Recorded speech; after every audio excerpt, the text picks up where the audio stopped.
I should have known something was wrong the second I walked through the door that night. The house smelled different, like cheap cologne and stale sweat. It was way past midnight when I got back from the business trip early, suitcase still clutched in one hand, pizza box in the other. I wanted to surprise my wife, Emma. God, what a dumb idea that was. The living room was dark except for a low flickering glow from upstairs. I heard laughter, hers. A giggle I hadn't heard directed at me in months. My stomach dropped. I froze at the bottom of the stairs, heart punching my ribs so hard it hurt. Then I heard it, the unmistakable sounds of a woman and a man. Heavy breathing, moans. For a second I stood there like a fool, trying to convince myself I was wrong. But then she screamed a name that sure as hell wasn't mine. "Oh, Tyler," she cried, her voice thick with fake sweetness. Tyler. Not Jason, not her husband of 7 years. Tyler. I don't remember climbing the stairs. It felt like I floated up, detached, some dark part of me already knowing my life was about to blow apart. The door was wide open, almost like they wanted to be caught. There she was. Emma, my Emma, completely bare, riding some gym rat-looking dude like her life depended on it. Her blonde hair stuck to her sweaty face, her nails digging into his chest, a smirk stretched across her lips. She looked possessed. Wild. Like someone I didn't even recognize. I stood there, frozen, pizza box slipping from my fingers, splattering on the carpet. They both jerked their heads towards me. She didn't even flinch. Didn't even cover herself. Just stared at me with this arrogant, bored expression like I was the one inconveniencing her. "Oh," Emma said lazily, rolling off Tyler and pulling the sheet halfway up, but not before flashing me a full, sickening view. "You're back early." Tyler, some punk with tattoos all over his chest and a stupid man bun, scrambled for his pants, his face pale. "Dude, I didn't know she was married. She told me you guys had an open thing going." He grabbed his jeans and bolted, practically jumping out the window to avoid a confrontation. Emma just sat there, legs spread under the sheet, looking at me like I was a stray dog tracking dirt into her palace. She lit a cigarette. In our bedroom. Didn't even ask. Didn't even care. "You gonna stand there all night?" she said, blowing smoke toward me. "Or are you gonna grow a pair and finally talk?" I couldn't breathe. Couldn't think. My hands shook with rage and heartbreak all at once. "Emma," I choked out, "what the hell is this?" She laughed. Laughed. Like I had just told her a bad joke.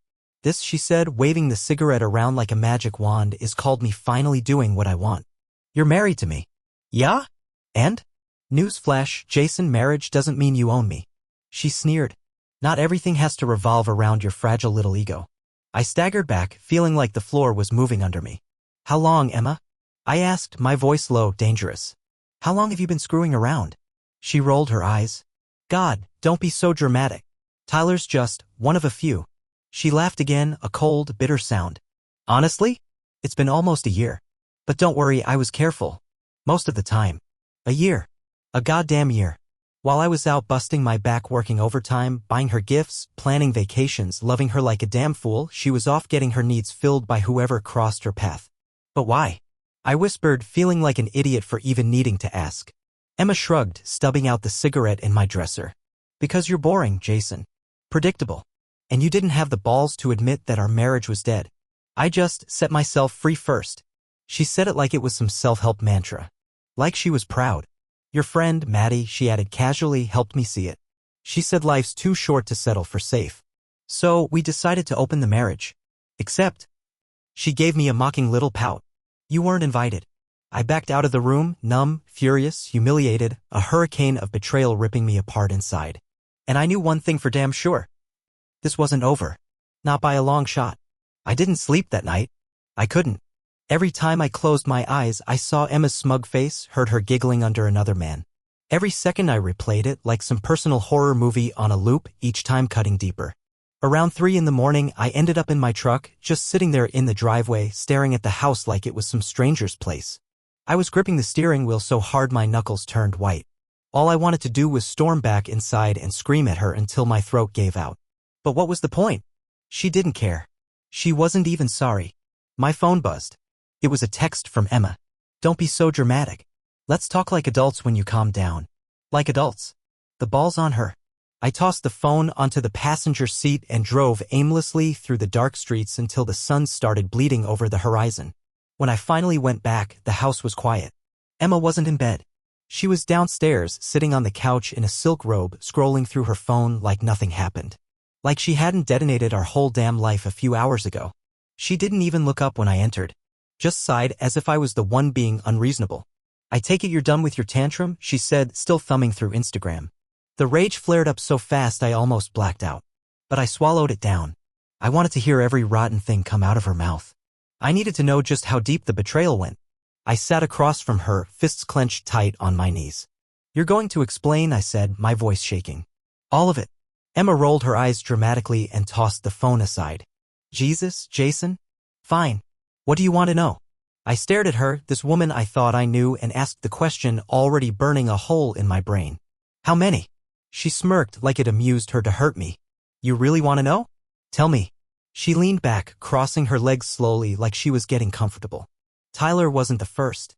There was Matt from my yoga class. Derek, Maddie's brother. Oh, and Liam, the bartender from that pub you like. She ticked them off on her fingers like she was listing groceries. I felt physically sick. How long has this been going on? I rasped. Emma shrugged, nonchalant. Little over a year. Honestly, once Maddie started talking about how freeing it was to own your desires, it just clicked. I deserved better than a life of boring married duties, Jason. Boring, I repeated hollow. You mean loyalty. Commitment. She laughed cold and sharp. No, Jason. I mean stagnation. You didn't even notice me anymore. You thought a dinner date once a month and missionary once in a blue moon made you husband of the year? Please. The words hit like gunshots. I opened my mouth, then closed it again, stunned. How do you argue with a person who already decided you're beneath them? And Maddie? I asked, trying to steady my voice. She encouraged you? Emma grinned like a cat with a cornered mouse. Maddie helped me realize I didn't have to settle for less. She said if you weren't man enough to keep me satisfied, somebody else would be. Open marriage? I laughed bitterly. Is that what you call sneaking around like a cheap? I bit the word back. She caught it anyway and smirked. Say it. Call me a WH*re if it makes you feel better. But here's the thing, I'm not ashamed. Not even a little. I leaned forward, trembling with fury. You didn't even have the guts to talk to me about it. You decided on your own to burn our marriage down. Emma stood, the silk robe slipping down to reveal way too much for me to stomach. She moved closer, towering over me like she thought she still held the power. Maybe, she said coolly, because deep down I knew you'd never measure up. And I didn't feel like wasting another 10 years waiting for you to man the hell up. My blood boiled. My fists itched. But I wouldn't give her the satisfaction. I stood up too, towering over her. You're right about one thing, I said quietly with venom curling around every word. You did waste my time. But not anymore. Her eyes flashed, some flicker of realization finally breaking through the smugness. But she recovered fast, tossing her hair back like she didn't give a damn. What's your plan then, Jason? Gonna cry? Gonna beg me to stay? I smiled, a slow, deadly smile that surprised even me. No, I said. I'm going to make you regret ever thinking I was weak. I turned and walked out, the sound of the front door slamming behind me more satisfying than anything else I'd done that night. I didn't know exactly what revenge looked like yet. But it was coming. And it would be nuclear. The days after that were a blur of rage and cold, methodical planning. I wasn't the type to scream into the void or slash tires like some soap opera idiot. No, I wanted a real kind of justice. The kind that sticks. The kind that haunts. I stayed with my brother Nick for a while. He didn't ask questions, he just shoved a beer into my hand and told me, whenever you're ready, man. The silence was a blessing. Every noise, every creak in that house I'd built my life in now felt contaminated with her lies. Emma tried calling. Texting. Not to apologize, hell no. Her messages were full of venom, accusing me of abandoning her, of punishing her for simply exploring herself. I didn't answer a single one. I let her stew, let her twist in the mess she created. But I wasn't about to let her just float away from this untouched. I found my opening a few days later when a little nugget of gossip fell into my lap. Maddie, her scumbag best friend and personal devil on her shoulder, was going through a nasty breakup with her boyfriend, a guy named Chase. Turns out Chase wasn't thrilled when he found out Maddie had been exploring her options too. Opportunity. I reached out to Chase. We met at a grimy dive bar on the edge of town, the kind of place where no one cared if you looked like hell warmed over. When I walked in, he was already a few drinks deep, his face a portrait of pure betrayal. You too, huh? He said, shaking his head when I sat down. Yeah, I muttered, clinking my beer against his. To loyalty. May it rest in peace. We talked for hours, piecing together the extent of Maddie and Emma's empowerment campaign. Apparently, the two of them had been playing some disgusting game, swapping notes, laughing about how clueless we were, betting on how long it would take for us to notice. I found texts Chase slurred at one point, jabbing his phone at me. She even bragged about how she could make you beg for her if she wanted. My jaw clenched so hard it hurt. Not just betrayal. Humiliation. By the time I left that bar, I had a plan. Step 1. Make Emma believe I was crumbling without her. Let her think she still had the upper hand. I unblocked her number just long enough to send one simple text. Maybe we can talk. I miss you. The bait was swallowed immediately. Within minutes she replied, all syrupy sweet, like she hadn't been grinding herself against half the town. Of course, baby. I knew you'd come around. Let's have dinner. My place. Tonight. My place. Our place. The nerve. Step 2. Make her expose herself. I showed up that night dressed like a man who still cared, button-down shirt, fresh shave, the works. She opened the door wearing a tiny dress and a fake smile so wide it could have cut glass. You look good, she purred, running her fingers down my chest. I smiled tightly, letting her play her part. Letting her think she'd won. Dinner was a joke, some overpriced takeout. She tried to plate up like she cooked it herself. She spent the entire meal bragging about her new self, spinning some garbage about how mature relationships allow freedom and how monogamy is a cage. And you, she said, pointing a fork at me, you're finally getting it. Right? I leaned back, studying her like a lab rat. Explain it to me again, I said. I want to understand. Emma lit up, thrilled to hear her own voice. She told me everything. How Maddie coached her. How she felt liberated sneaking around behind my back. How exciting it was lying to my face every night. How stupid she thought I was for believing her girls' nights and yoga retreats. Each word was a nail in her coffin. And I recorded every second of it. When she was done, when the last shred of her so-called honesty had bled out, I stood up, pulled my phone from my pocket, and hit stop on the recording. Emma blinked, confused. What's that? I smiled, a real smile this time. Cold. Merciless. Insurance. Her face paled faster than I thought possible. Jason. Come on. You're not serious. Oh, I'm serious as a goddamn heart attack, I said, stepping closer. You're going to agree to a clean divorce. No alimony. No half the house. You're going to walk away with nothing but your car and that slutty little wardrobe of yours.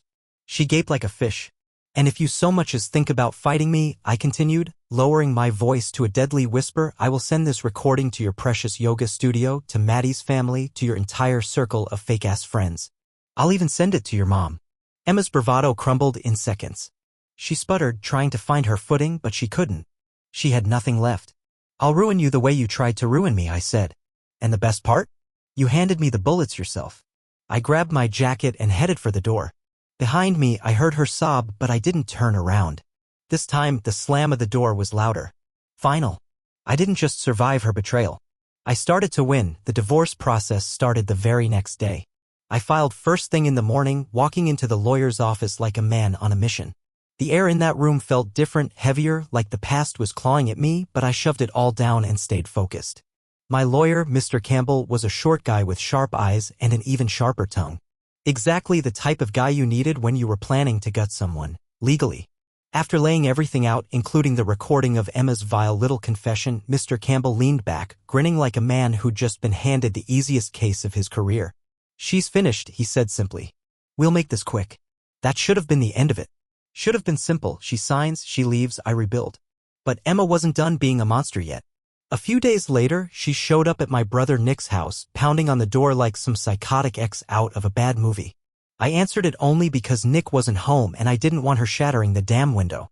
She stormed inside without an invitation, her face twisted into something ugly and desperate. You can't do this to me, she shrieked, shoving a manicured finger into my chest. You're trying to destroy me. You're trying to make me look like the bad guy. I stared at her, stunned by the sheer audacity. You are the bad guy, Emma. Tears welled up instantly, crocodile tears, weaponized like everything else about her. I made one mistake, she wailed. I laughed, I couldn't help it. A short, bitter bark of laughter that bounced off the walls. One mistake, I said, stepping closer. Was it when you sneaked out at night? Was it when you laughed with Maddie about how stupid I was? Was it when you lied to my face for months? She opened her mouth, some ready-made excuse already forming, but I cut her off. Get the hell out of here. But instead of leaving, she suddenly flipped the switch again, her voice dropping into something syrupy, almost seductive. We could work through this, she whispered, stepping close enough that I could smell the cheap perfume she used when she was out screwing around. You still want me. I can see it. I stepped back so fast it felt like whiplash. Not if you were the last woman on Earth. The mask dropped instantly. Her mouth curled into a snarl. Fine, she spat. You think you're better than me? Good luck finding anyone who'll want you after this. She slammed the door so hard the walls rattled. And still, she wasn't finished. A week later, rumors started flying around town. People I barely knew were giving me pitying looks at the gas station. Friends I'd known for years were acting weird, hesitant. Turns out Emma, in a final act of pure filth, had been spreading lies about me, that I was abusive, controlling, even emotionally neglectful, whatever that meant. She painted herself as the poor, trapped little butterfly who just needed to find herself because her husband was a monster. It almost worked. Almost. Except for the fact that she was too damn stupid to realize that half the people she was lying to had seen her parading around with her random hookups. It didn't take long for the truth to seep through her web of lies like gasoline through a paper bag. I leaned into it. I posted the evidence online, screenshots of texts, blurred snippets of the confession recording, just enough to get the point across without getting sued for slander. I kept it clean, factual, unemotional. By the time the dust settled, Emma was radioactive.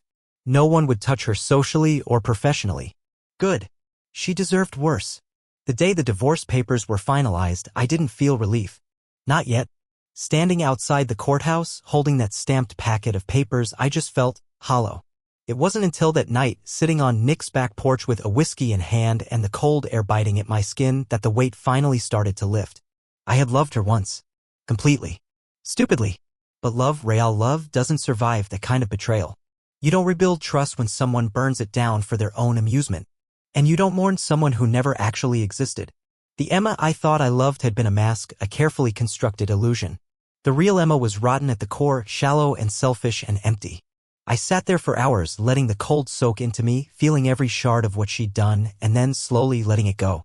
When the sun rose the next morning, painting the sky in blood orange and pink, I made myself a promise. I would never let another person make me small. I would never doubt my instincts again. And I would never, ever let someone else's poison define me. I wasn't broken. I was reborn. The rebirth wasn't instant. It wasn't like the movies where a man suddenly rises up clean and healed after the paperwork is signed. No, life after Emma was messy. Quiet, brutal, exhausting. Some mornings I woke up and for half a second forgot she was gone, then the memories rushed back like knives. The betrayal, the lies, the revolting way she tried to blame me for her filth. It still burned in my chest some days. And on the worst ones, it dragged me under like a rip current. But day by day, something in me hardened. Not in a bad way, not bitter, not angry. Just solid. Untouchable. The first real test came about a month after the divorce was final. Nick and I had just finished moving me into a new apartment, nothing fancy, just clean, fresh, and mine. No rotten memories seeping out of the walls like at the old place. We were unloading the last few boxes when my phone buzzed. Emma. The name flashed across the screen like a curse. I ignored it. She called again an hour later. Then again. Then a text. Please, can we talk? I need to see you. It's important. Nick saw the look on my face and shook his head immediately. Don't you even think about it, bro. She's got nothing good to say. He was right. Every cell in my body screamed he was right. But part of me, the stubborn, vengeful part, wanted to know just how low she'd fallen. Just how desperate she was now that the entire town saw her for what she was. So I answered. Short, cold. What? Her voice cracked through the speaker, syrupy sweet at first, then sliding into desperation when she realized I wasn't going to bite. She begged. She whined. She even tried to flirt at one point, dropping her voice to that fake innocent tone she used when she wanted something.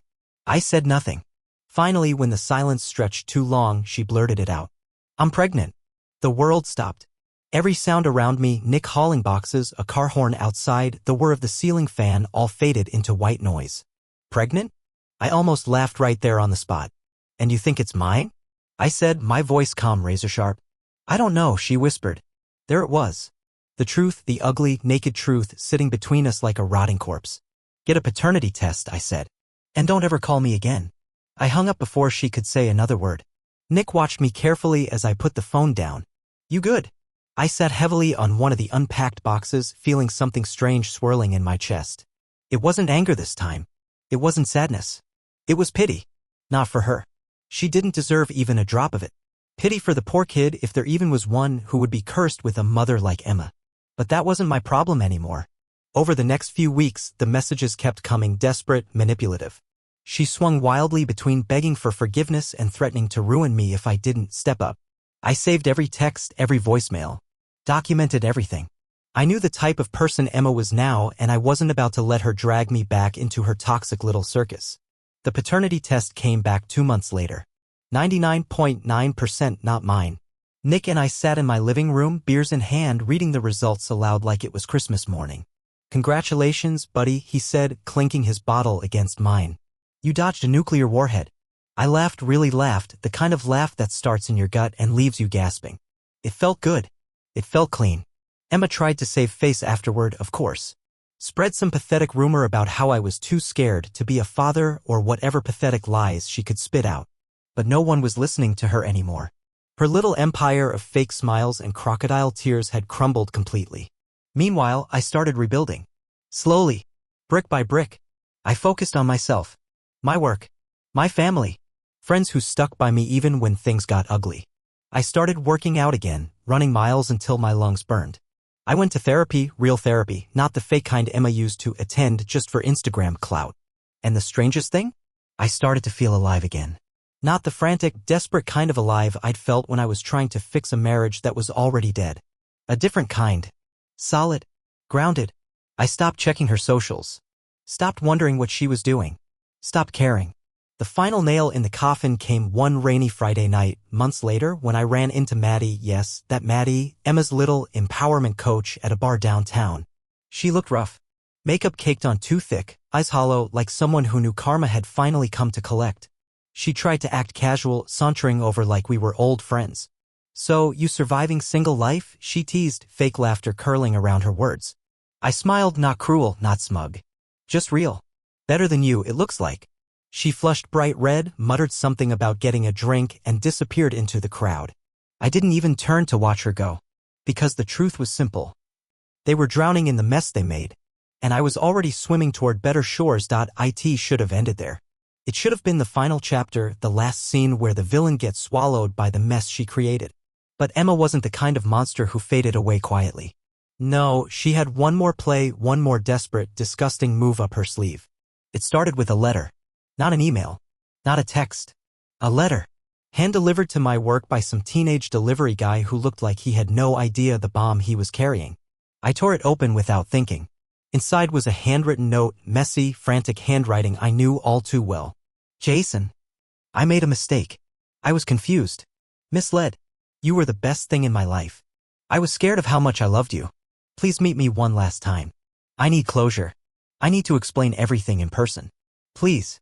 Emma." Closure. That word burned like acid. Nick was the first person I called. His advice was short and brutal. "Don't you ****ing go?" But something inside me needed to. Not for her. For me. I wasn't going to let her script the ending. I wasn't going to leave even the smallest door cracked open for her to crawl through again. I texted her a place and time. Public. Middle of the afternoon. No chance for drama or traps. When I got there, a quiet coffee shop near downtown, she was already sitting at a corner table, pretending to be calm, twirling her hair like she used to when she was lying through her teeth. Her eyes lit up when she saw me. Like she thought the sight of her would melt me. Like she still believed she had that power. She was wrong. I didn't sit. I didn't even take off my jacket. "Say what you need to say." Her smile faltered, just a flicker, but she recovered fast, like a cockroach scuttling out of the light. I realized how much I lost," she said, voice dripping fake remorse. "I was listening to the wrong people. Maddie, the others, they filled my head with all these ideas about empowerment, freedom, open marriage." I cut her off. "Don't blame Maddie. You were rotten way before she gave you permission." Her mouth snapped shut like I slapped her. Good. For the first time, she saw it, the real finality in my eyes. The dead end. No pity. No forgiveness. No interest. She tried again, desperate now, reaching across the table, fingertips brushing the surface. "I miss us, Jason. We had something real. We can get it back. You know we can." I stepped back like her touch was acid. Which it might as well have been. "You had something real," I said. "And you burned it to the ground for a handful of one-night stands and trashy lies." She started crying then, the dramatic, loud kind of crying meant to draw eyes, to make me look like the villain. I didn't care. I left her there, sobbing into her fake designer bag, the whispers of the other patrons chasing me out the door. If there was still a part of me that wondered if I'd made the right call, that killed it. Over the next few weeks, she escalated. She sent flowers to my office. Love letters to my building. One night, I caught her sitting in her car outside my apartment, engine idling, headlights off like some low-budget horror movie stalker. That's when I called my lawyer. Restraining order. I filed it the next morning. Cold. Surgical. No conversation. It wasn't about hate anymore. It wasn't even about anger. It was about protecting the life I was rebuilding. Word got around fast. Emma, once the golden girl of our little town, was now that crazy ex you warned your buddies about. The one you crossed the street to avoid. The one you thanked the stars you escaped. The best part? I didn't have to lift a finger to destroy her reputation. She did it all herself. Meanwhile, things got better for me. Brighter. I started dating again slowly, carefully. No rushing into anything. No chasing after fairy tales. It was strange at first. Strange to talk to women who didn't lie with every breath, who didn't treat loyalty like a joke. But it was good too. Healing in the quiet, honest kind of way. One night, maybe 6 months after that final coffee shop showdown, I found myself at a party, Nick's birthday bash, surrounded by laughter, good music, real friends. No ghosts. No poison in the air. And for the first time in a long, long time, I realized I wasn't surviving anymore. I was living. Emma was just a shadow now. A cautionary tale. I didn't even flinch when her name came up in conversation, which it did, of course. Someone mentioned she had moved 2 towns over, shacked up with some burnout loser who probably treated her exactly the way she deserved. I didn't feel happy about it. I didn't feel sad either. I just felt free. And that was better than any revenge. Because real revenge isn't about making them hurt. It's about making sure they don't matter anymore. Freedom felt strange, like a new skin I hadn't grown into yet. Some mornings I still woke up expecting the old weight on my chest, the lies, the tension, the silent accusations from across the breakfast table. But it was gone. Emma was gone. And what she left behind wasn't a scar, it was a clean slate. I kept busy. Work. Gym. New friends. New routines. Building something out of the ruins she left behind. I won't pretend it was easy. Some nights the loneliness hit like a freight train. Especially in the beginning. I'd lie awake staring at the ceiling, remembering the good moments, wondering how real they ever were. Was she ever truly mine, even for a second? Or had it all been a performance, a long, slow con where I was the fool who kept applauding? But that darkness didn't stay long anymore. The more time passed, the more I realized the truth. I hadn't lost anything when Emma walked out of my life. I had been freed. All the good moments? They were mine. I made them real by how much I loved, how hard I tried, how deeply I cared. Her betrayal didn't erase that. It just showed that she was never worthy of it. That's something most people don't tell you about heartbreak. The worst part isn't the betrayal itself. It's how it tries to rewrite your memories. How it whispers in the back of your mind that everything was fake. But it wasn't. I wasn't fake. She was. And knowing that made all the difference. Around 8 months after everything blew up, I ran into Maddie at the grocery store. Of all places. Pushing her cart full of overpriced organic nonsense, grinning like she hadn't poured gasoline on my marriage. For a second, I thought about walking right past her. Acting like she didn't exist. But something inside me snapped. I stopped right in front of her. She blinked, thrown off by my boldness. Jason. Oh my God, how are you? She chirped, fake as a $3 bill. I gave her a long, slow look. Better, I said. Since cutting cancer out of my life. Her smile faltered. Good. She tried to recover, launching into some empty small talk about how Emma was doing really great now and finding herself and embracing her truth. I almost laughed in her face. Instead, I leaned in a little closer, dropped my voice low enough that only she could hear it. You didn't empower her, I said. You broke her. You cheered while she set fire to her own damn house. Maddie's mouth opened and closed like a fish out of water. I didn't wait for a reply. I pushed past her cart and kept walking, heart pounding in my ears, not with fear, but with a rush of something better. Closure. The real kind. Not the kind Emma had begged for in that pathetic coffee shop meeting. Not the kind you get from begging or forgiving or pretending. The kind you take for yourself when you finally understand you don't owe them a damn thing. From that day on, everything changed. The final chain snapped. The next time I heard Emma's name, whispered by some old mutual acquaintance, it didn't even register. It was just noise. Background static. And when I started seeing someone new, someone genuine, someone who looked me in the eye when she spoke and didn't flinch when I did the same, I realized how little Emma had really touched my soul. She hadn't ruined me. She hadn't even dented me. She only revealed what I needed to see. That loving someone with your whole heart doesn't make you weak. Trusting someone until they prove they don't deserve it isn't foolish. The real fools are the ones who take that love and spit on it. And they always lose. Always. If you're reading this, if you're someone standing where I stood, heart in tatters, questioning your sanity because someone you trusted turned out to be a monster, hear me when I say this. You will survive. You will rebuild. And one day you'll laugh, not because it wasn't painful, not because it didn't hurt like hell, but because you'll realize how small they really were. How small their love was. How tiny their betrayal was compared to the size of the life you went on to build without them. They thought they were the storm. But you? You were the sky they could never touch. It's funny. When you're in the middle of betrayal, it feels like the end of the world. You sit there, gut-punched, thinking, I'll never be the same again. And you're right, but not the way you fear. You won't be the same. You'll be smarter. Sharper. Stronger than you ever thought possible. Emma thought she broke me. What she really did was strip away every illusion, every fantasy I ever had about love being unconditional, about loyalty being automatic. She made me see the ugly side of human nature, the selfishness, the cowardice, the cruelty people are capable of when they think you're too nice, too soft to fight back. And yeah, for a while, that hardened me.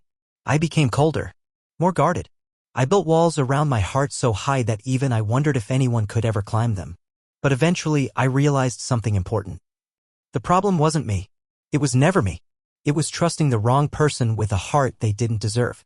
It was giving everything to someone who treated loyalty like a game to be won or lost instead of a gift to be honored. Emma wasn't a mistake I made. She was a lesson life needed to beat into me until I understood it bone deep. Trust is earned, not given blindly. And love, real love, isn't loud or flashy or constantly demanding validation. It's steady. It's quiet. It's built on showing up every damn day even when things are boring or hard or messy. Emma never understood that. She thought love was about excitement, drama, validation from strangers. She thought she deserved endless applause without ever performing. And when she didn't get it, when real life with real responsibilities caught up to her, she bailed. Jumped ship, burned it all to the ground and danced in the ashes. It's tragic really when you think about it. But I don't waste my pity on her. She made her choices. She gets to live with them. Me? I walked out of that fire forged into something unbreakable. I rebuilt my life brick by brick, refusing to let her be the headline of my story. I stopped asking why she did it. Stopped wondering if I could have saved it. Some people aren't meant to be saved. Some people would rather drown and take you with them than ever admit they were the problem. If you ever find yourself dealing with someone like that, remember this. You don't owe them closure. You don't owe them forgiveness. You don't owe them another second of your precious time. Cut the cord. Walk away. Save yourself. Because trust me, they won't hesitate to save themselves at your expense. They'll step on your neck and call it self-care. They'll justify every betrayal in their heads and paint themselves as the victim to anyone who'll listen. You cannot win with someone committed to misunderstanding you. You can only refuse to play. Emma never got it. She thought she could cheat, lie, manipulate, and still be seen as a victim. But life has a funny way of catching up. Last I heard, she bounced from one short-lived fling to another, always chasing that next high, that next fresh start, blaming everyone but herself for why she's still miserable. Maddie disappeared too, faded into some different crowd to poison. They're relics of a past life I barely recognize now. And me? I live fully. I laugh freely. I love wisely. When I meet someone new, I don't hide who I am. I don't apologize for my standards.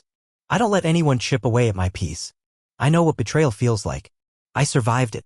And because of that, I know exactly what real loyalty, real love, real partnership looks like and what it doesn't. I used to think heartbreak would kill me. Now I realize it was just pruning dead branches to let better things grow.